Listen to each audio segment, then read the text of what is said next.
You are either the group of people who are extremely nostalgic that Karizma is back, or you belong to the group who has no idea what the fuss is all about because you've grown with Java, Royal Enfields, KTMs and do not understand why Karizma is so iconic. Sadly and kind of embarrassingly, I have to accept that this is my first time seeing a Karizma in flesh, and I get what is riling everybody up. My name is Rawat, you're watching ET Auto, and let's get this show on the road.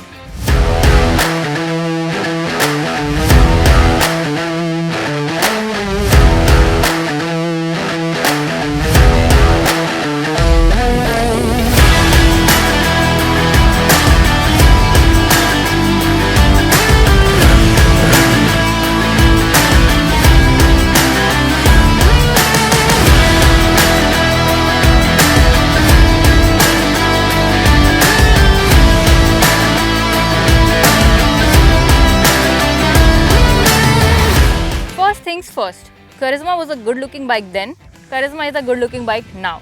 It gets a lot of features, a lot of elements, a lot of sportiness that makes it look very sporty, and it manages to turn heads even after being in the market or being in the industry for 20 years. Starting with, we get intelligent projector headlamps. Now why is it intelligent? Because just like automatic headlamps that open when they detect darkness or night, this one does the same. Further, it gets LED DRLs and a 3D Hero logo right up front. The fairing is layered, which gives it a more bulkier look and makes you feel that the bike is bigger or heavier than it actually is. Weight is at 163 kgs and the seat height is 810, but we'll get to that later. Then there is the Karizma logo right here, the XMR etched on the body of the bike.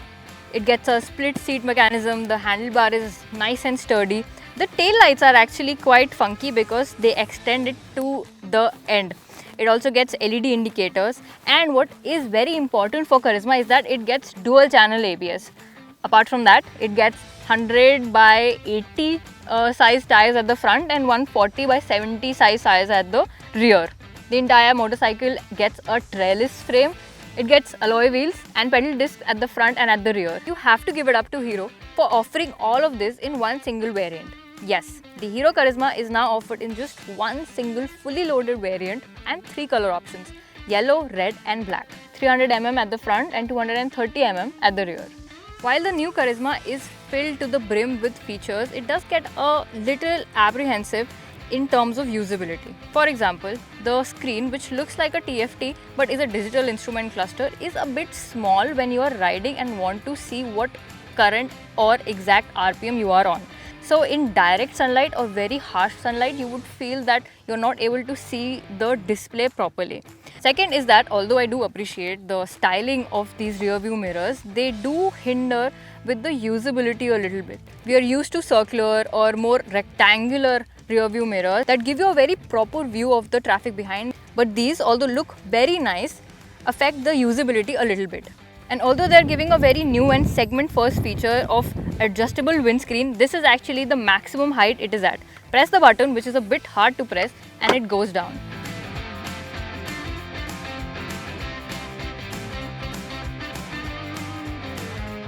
As intimidating as it looks, the Karizma is fairly easy to maneuver. At 163.5, it's not the lightest bike out of its competition, but with a seat height of 810 millimeters, it is fairly manageable for short riders like me. I am 5'4" and see, I am quite tiptoeing. I have to, in order to flat foot, I have to position my body to the side, and then only I can be very comfortable and at home at this bike.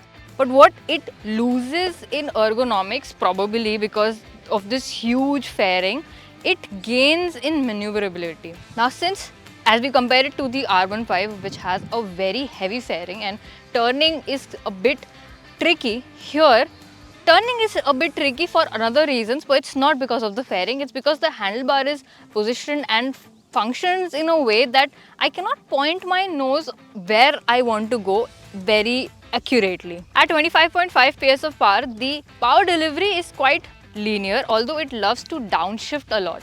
Upshifting is quick and it goes in an instant from 0 to 60 is very fast.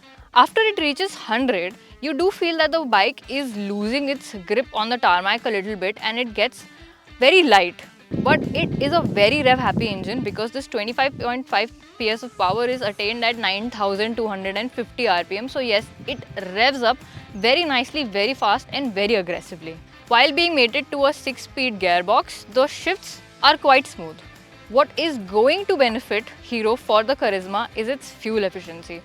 Now it is being claimed around 40 kilometers per liter. So if your entry sports bike segment is giving you 40 kilometers per liter, it is going to attract a lot of buyers. In terms of suspension now, the front is a bit stiff and the rear is 6-way adjustable, so you can adjust it according to your preference. Since this is not made for an off-road capability and will not be taken into very rough terrains. Now in the end, what matters is that Hero has positioned the Karizma XMR in such an aggressive way that at a price of rupees 1.72 lakhs, it is competing with the established ones. It is cheaper than two of its rivals which have a stronghold in the industry right now. But what is going to probably harm Karizma is the fact that they do not have separate dealerships for its premium and its general products like the Splendor. So it actually needs to sell this vehicle as a premium vehicle in the showrooms. How they're going to do that is the question of the hour. Thank you so much for watching this video. Do let us know in the comment section which one of its competitions would you pick or which one is your favorite. And thank you for watching the Hero Karizma channel.